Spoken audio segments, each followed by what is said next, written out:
You're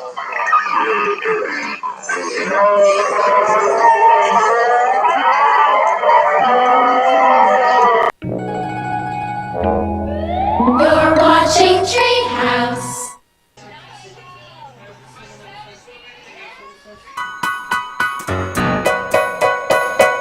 This is Daniel Cook on a bike, in a plane, on a farm, playing games with many places and friendly faces. We'll have lots of fun with Daniel Cook.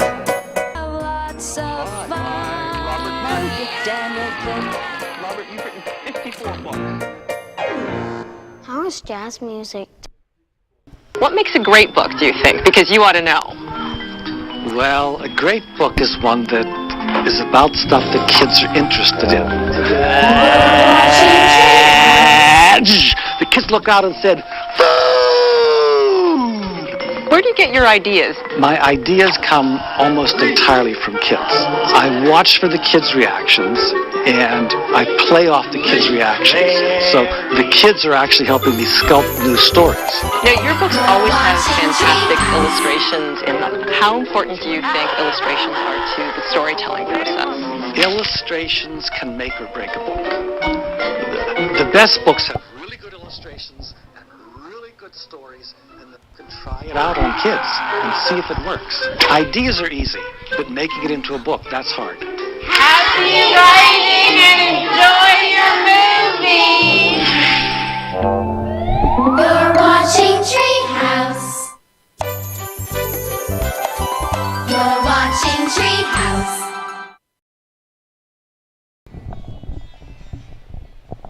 One day, Stephanie went to her mom and said, "None of the kids in my class have a ponytail. I want a nice ponytail coming right out the back." So I started telling stories in a daycare center in Coos Bay, Oregon, to get kids to shut up for nap time.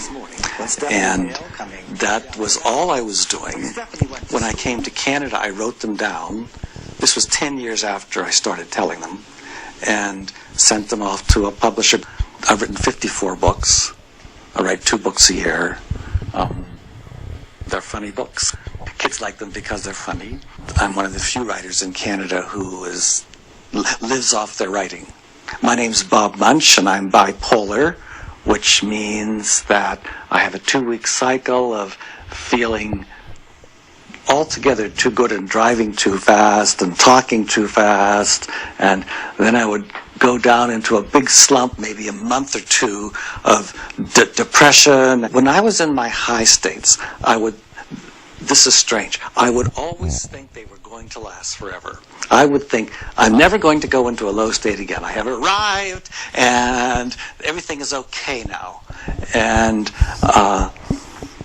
as time went by, they got more and more high, and I would talk all the time. I would drive too fast. I would get lots of work done, only maybe it wasn't the best work, but I did a lot.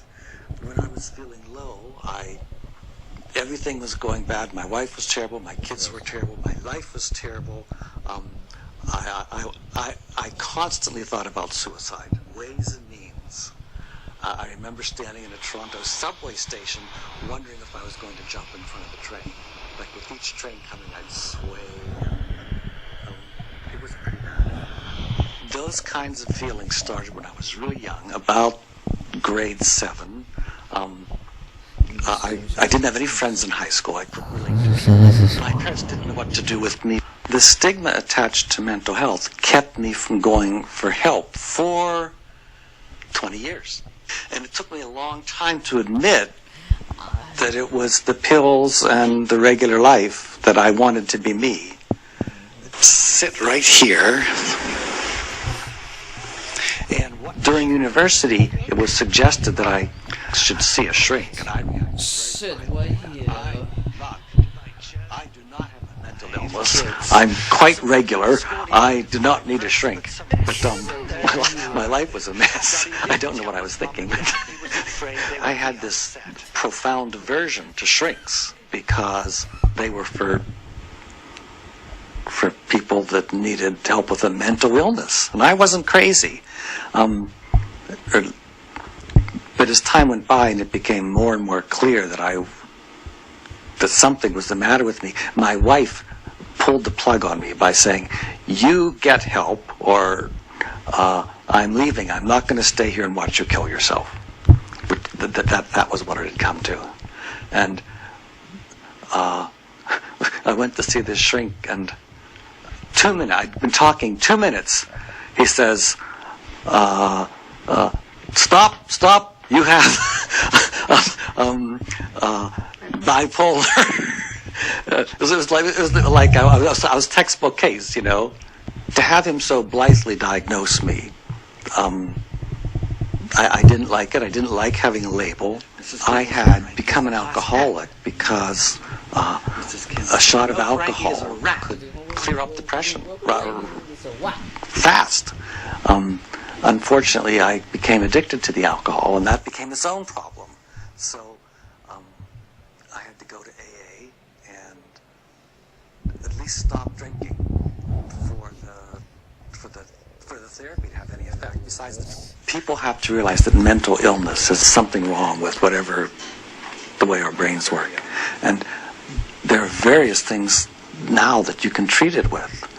If you think you have obsessive compulsive disorder or schizophrenia or bipolar or anything else, or just not feeling right, it doesn't hurt to go see a psychiatrist or a psychiatric social worker or somebody like that.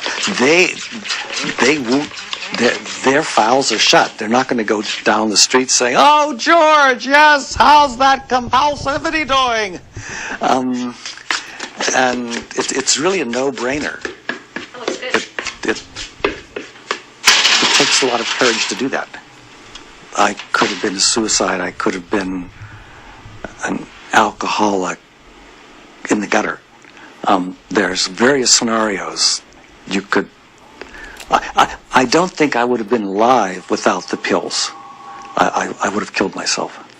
So that's a pretty poor ending. I'm lucky. I'm lucky I got help. I'm lucky it worked. But when I think about the years I remained sick, they were the years that I had my young children. So they knew a parent who was dealing with mood swings and had trouble relating to them as people. And I feel very bad about that. I remember driving down the 401 with my son once, and he says, "You don't pay attention to me. I talk and you don't pay attention." And I was in some suicide fantasy, or you know, I feel bad about that. Having bipolar and being an alcoholic has taught me that this condition can happen to anybody. That smart people have it, dumb people have it, rich people have it, poor people have it, and it doesn't matter who you are, what kind of, it doesn't matter how good you are. You can have the problem, and being open and having a support group is vital to beating it. I'm a writer until I get Alzheimer's disease.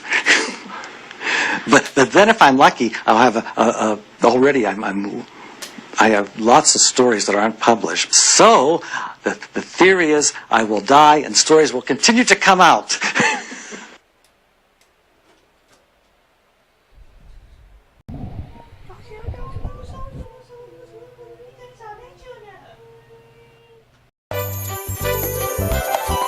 You're watching Treehouse.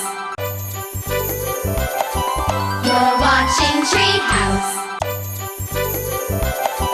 You're watching Treehouse. You're watching Treehouse. You're watching Treehouse. You're watching Treehouse. watching Treehouse.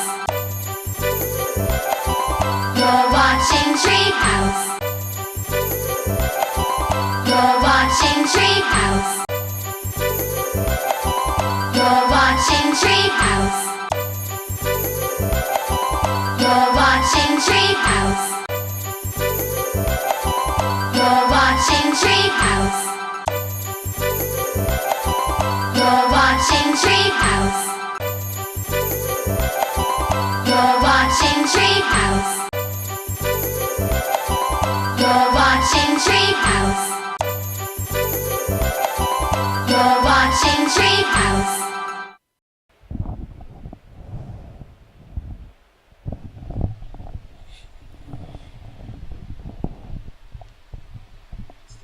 Story. Ladies and gentlemen, Robert Munch. So did everybody have fun today? Does everybody think we're going to break a Guinness World Record? What do you say?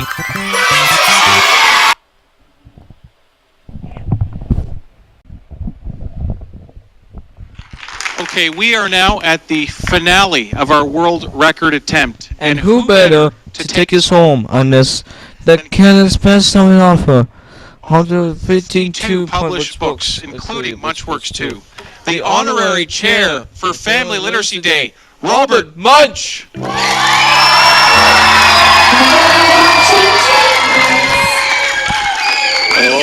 Okay, this is Something Good, written by me.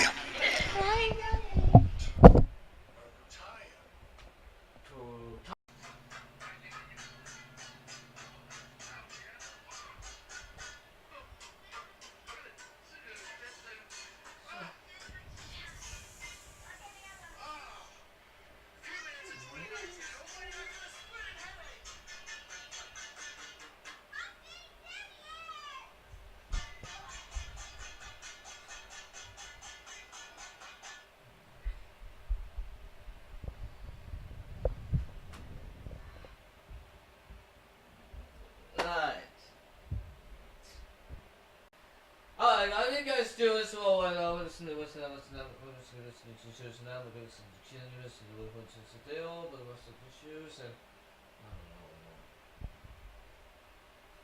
Oh my gosh! Lee! You're watching Treehouse. Lee! What's that noise? What is that noise? What is that noise?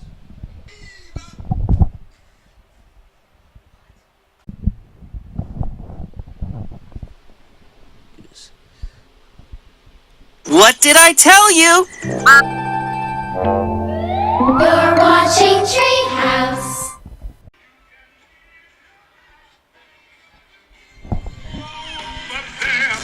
And turn on the lights.